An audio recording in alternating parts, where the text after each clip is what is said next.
Bon, on est ici pour une petite session anniversaire pour ma part. Ça fait là dans quelques mois 20 ans que je suis descendu dans le sud et ça fait quasiment 20 ans du coup que je pêche le canal du Midi et d'autres rivières bien entendu du sud de la France. Donc ça faisait une dizaine d'années en gros que j'avais pas pêché ce bief.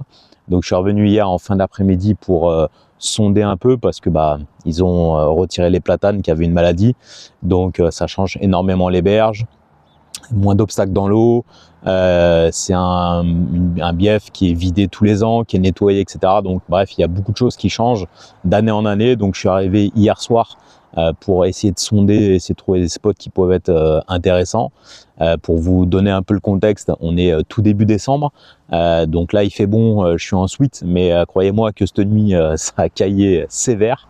Le vent s'est un peu calmé, c'est pour ça que je suis venu à la pêche là aujourd'hui, parce qu'on a gagné les 7-8 degrés, le vent s'est calmé, donc je me suis dit qu'il allait peut-être avoir une petite opportunité à faire 1 ou 2 poissons sur ce bief du canal du Midi.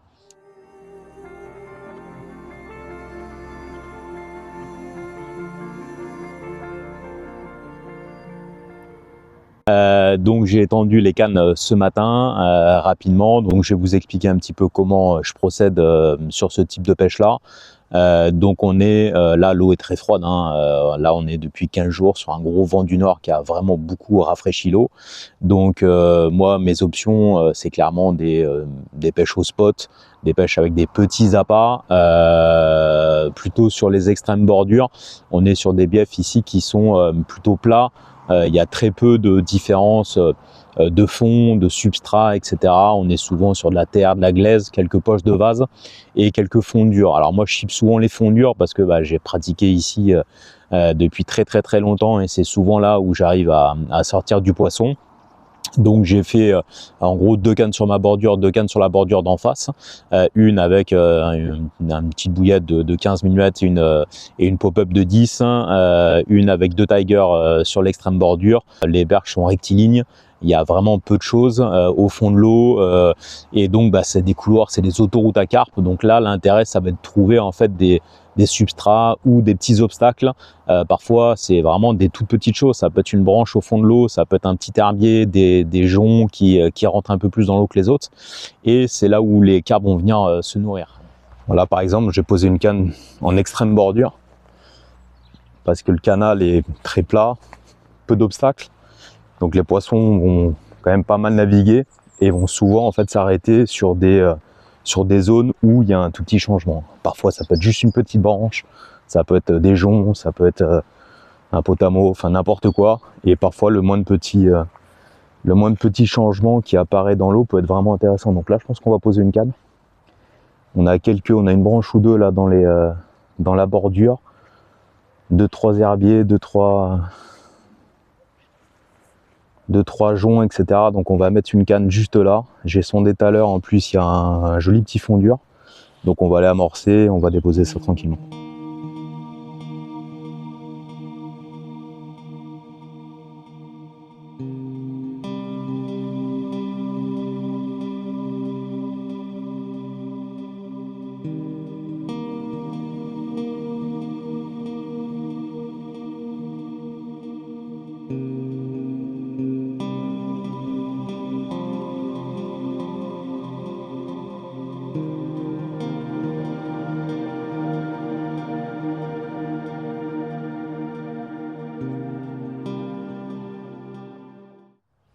Là j'en ai profité, comme vous l'avez vu, pour tendre assez loin de mon poste parce que les poissons ici c'est vraiment un tout petit milieu. Les poissons ne sont pas forcément habitués à voir beaucoup de pêcheurs, à voir du bruit au bord de l'eau. Donc tant qu'on a la possibilité de tendre un peu loin du poste, même si c'est à 100 mètres, c'est pas un problème. Ici il n'y a pas d'obstacle, donc on risque pas de perdre des poissons, etc. Donc autant tendre un petit peu loin, comme ça la zone là-bas elle est en sécurité. On a juste un petit amorçage, on est début d'hiver, même si là le soleil commence à se lever. Je peux vous dire que cette nuit il a vraiment pas fait chaud. J'ai dormi sur place pour être bien près aux aurores, etc. Sur la canne en bordure, j'ai pris des petites mulberry, donc plutôt fruitées en 15 mm avec une petite pop-up de 10, histoire de faire un montage équilibré, propre, et puis du coup on va voir ce que ça va donner.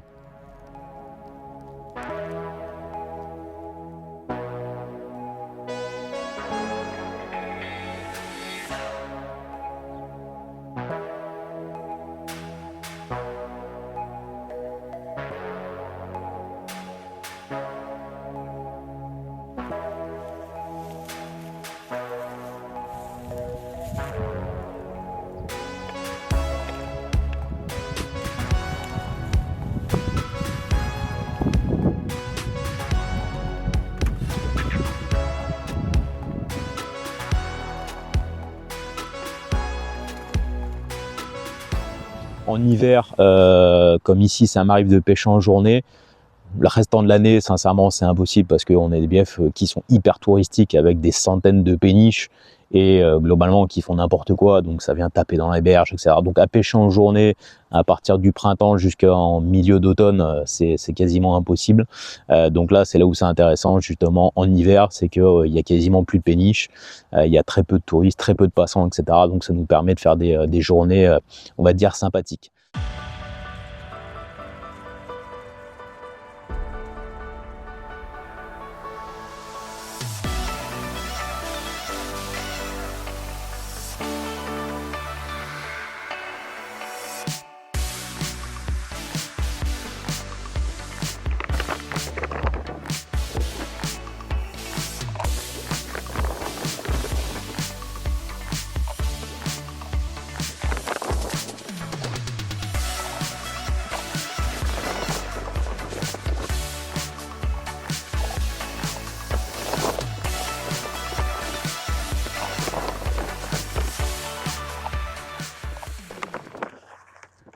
Bon voilà, l'avantage aussi quand vous pêchez en milieu urbain ou semi-urbain, c'est qu'il y a souvent des ponts, des passerelles. Et l'avantage de ça, c'est que du coup, vous pouvez traverser la berge pour avancer précisément quand vous pêchez la berge d'en face. Donc ça, c'est top, parce qu'en plus, là, je pêche avec des dumbbells en petite taille, donc ça va être compliqué de jeter de la berge d'en face sur les, je sais pas moi, 25-30 mètres qu'il y a sur le canal du Midi. Donc là, je traverse, j'en ai pour 2 minutes. Voilà, même s'il y a un départ, je pense que je peux retraverser rapidement pour faire le poisson, donc ça c'est vraiment un gros avantage. Je crois que j'ai une touche.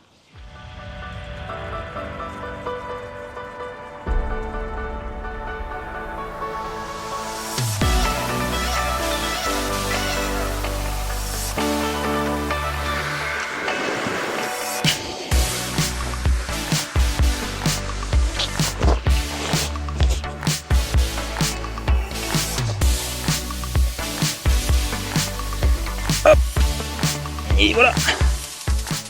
Et voilà, jolie commune typique du canal du Midi qui a succombé à la mulberry florentine que vous avez vu tout à l'heure en extrême bordure pendant qu'on était en train de l'amorcer la berge d'en face. Bon, vous voyez, hein, il a fallu juste allez, 100 mètres pour traverser. Le poisson est là, c'est top. Donc vous voyez le canal, hein, milieu urbain, semi-urbain, ça c'est vraiment top. On est début décembre, ça commence à cailler grave. Et ça fait plaisir de voir ce genre de fiche en plein hiver. On va la remettre à l'eau tranquillement et puis on va essayer de voir s'il y en a d'autres.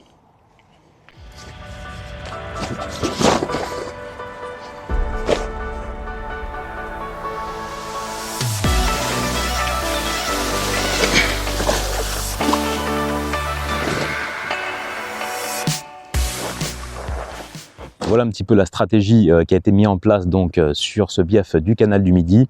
Je vais vous parler maintenant moi du matériel que j'utilise pour ce type de session. J'ai ressorti mes cannes old school, j'ai ressorti donc mes catapultes première génération. Aujourd'hui on est déjà sur la 4e génération, la catapulte 16-4, et bien celle-ci c'est la première génération de catapulte.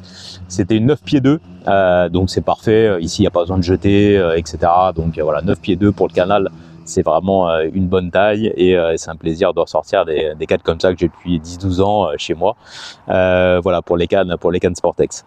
Au niveau du nylon, j'utilise le Climax, le Deep Purple. C'est un nylon violet qui est coulant. Donc ça, c'est à mon avis une bonne stratégie pour ce type d'eau qui sont globalement peu profondes, où il y a quand même beaucoup de passages de carpe.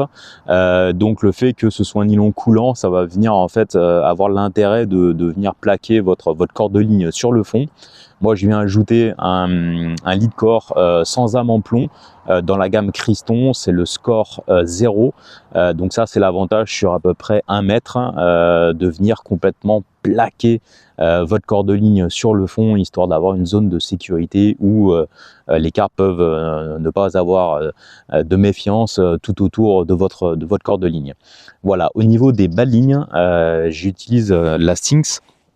C'est une tresse que j'utilisais très peu parce que bien entendu on va sur les produits classiques comme la Snakebeat, la Quicksilver Gold, la Magma, etc. Et c'est vrai que ça c'est une tresse que j'utilisais pas trop et que j'ai découvert sur cette session là. C'est une tresse gainée qui est d'ailleurs facilement dégainable. C'est une tresse qui est disponible dans différentes tailles, donc différentes puissances et différentes couleurs. Moi j'ai bien aimé celle qui était braune, donc léger camouflage. Lame en tresse, lame vraiment à l'intérieur de cette Synx me fait penser vraiment à la Quicksilver, vraiment quelque chose de très costaud, d'assez fin, et pour moi c'était un bon compromis entre on va dire la puissance et la finesse, parce que là on est en période hivernale, donc les poissons sont plutôt un peu attentifs, plutôt pas sur des grandes périodes d'activité, donc il vaut mieux être le plus discret possible. Donc je suis parti sur une 20 livres en couleur camouflage. Et l'intérêt de ce stress, c'est que vous pouvez faire des montages articulés qui sont vraiment intéressants, parce qu'il suffit de vous passer en fait le bas de ligne devant une source de vapeur, devant la bouilloire ou autre, hein, et ça permet vraiment de rigidifier la partie gainée, et ça vous permet de faire une articulation qui est vraiment au top. Donc ça c'est une tresse que je vous conseille de découvrir, une tresse assez technique et qui à mon avis un bon compromis sur des pêches un peu fines et bien entendu des pêches d'obstacles.